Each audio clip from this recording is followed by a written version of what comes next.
구라미터 너마저 윤석열의 지지율이 또 폭락하며 역사상 최저치를 기록했는데 이게 세부 내역을 보면 더 충격적입니다. 권역별로 보면 지지율은 부산, 울산, 경남, 인천, 경기, 광주, 전라, 대전, 세종, 충청에서 하락했고 연령대별로는 70대 이상, 60대, 30대, 20대, 40대에서 골고루 급락했습니다. 리얼미터 측은 이념 보수층, 지지층 결집 약화로 지지선이 무너졌다며 김건희 여사 의혹과 최상병 특검법 등을 놓고 야권의 강공 이어지는 가운데 내수 진작 낙관론과 괴를 달리한 추석 장바구니 체감 물가가 여론에 악재로 작용했다고 분석했습니다. 가장 중요한 것 하나가 빠졌네요. 의료 대란에 대한 부분입니다. 그러니까 핵심 지지층이 이탈하죠. 그리고 중요한 부분은 바로 일간 지표입니다. 금요일은 추석 연휴가 시작된 날이라 보통 우리 지지층 표집이 잘 안 잡히는 날입니다. 그런데 폭락을 했다. 이거는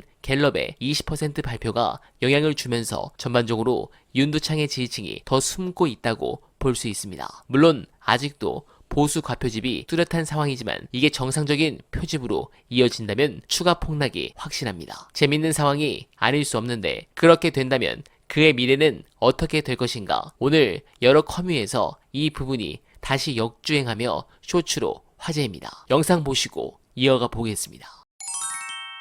윤석열 대통령에 대한 국민의 지지도가 바닥이고 더더욱 이제 지하실로 갈 거예요. 그럼 이걸 계속 추종해서 같이 업고 안고 이렇게 가면 다 같이 죽는 거예요. 거기 가서. 한동훈도. 한 1년 반 지나면 이제 지방선거 국면으로 들어가잖아요. 네. 그러니까 지방선거에서 엄청 뜨거운 맛을 보게 될 거예요. 그러면 다 같이 죽는 거고. 그럼 이건 다 같이 죽는 길이다. 이래서 요즘 조중동이 막 선동을 하잖아. 갈라서라고. 예. 약속 대련이라도 하라고. 이 갈라서잖아요. 그럼 또 분열이 일어나요. 안 그래도 지금 이준석 당 따로 나가 있고 뭐 당내에서도 유승민 뭐 이런 쪽들은 다 비주류로 빠져가지고 지금 삐져 있고. 그다음에 조중동을 비롯한 언론과도 거의 한 몸이었는데 지금은 이제 우호적이고 건설적인 비판을 하기 시작했잖아요. 내가 볼 때는 우호적이고 아주 따뜻한 비판이에요. 근데 안 받아들여.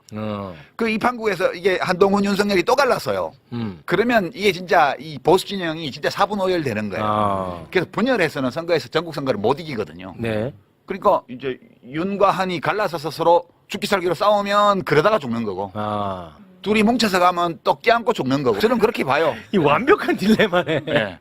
네, 공감합니다. 지금 대통령 국정 지지율이 한 30% 정도를 유지하려고 한다면 내가 보수 성향층이라고 얘기하시는 분들에서는 최소한 한 60% 정도 긍정평가가 나와줘야 합니다. 그런데 지금 보수 성향층에서 대통령에 대해서 일을 잘한다라고 긍정평가하는 것이 40% 밑으로 내려간 상황입니다. 그래서 이것은 보수층 내에서 대통령에 대해서 굉장히 지지에 대한 고성이 좀 약화되고 있다. 좀 상당히 이완되어 있다. 이렇게 평가를 할 수가 있습니다. 대통령 국정 지지율은 용수철과 같습니다. 늘었다가도 또 보수 성향층이 있고 여당 지지층이 있기 때문에 다시 복원이 됩니다. 그런데 이것이 여러 번 반복되게 되면 이것이 부러지게 됩니다. 복원력이 좀 떨어지게 되거든요. 그래서 지금 보게 되면 여당 지지층이나 또는 보수 성향층에서 상당히 느슨해지고 있는 이런 현상들, 이것이 반복되게 되면 전체의 상승을 제약하는 요인으로 작용할 수도 있습니다. 그리고 그 부분에 대한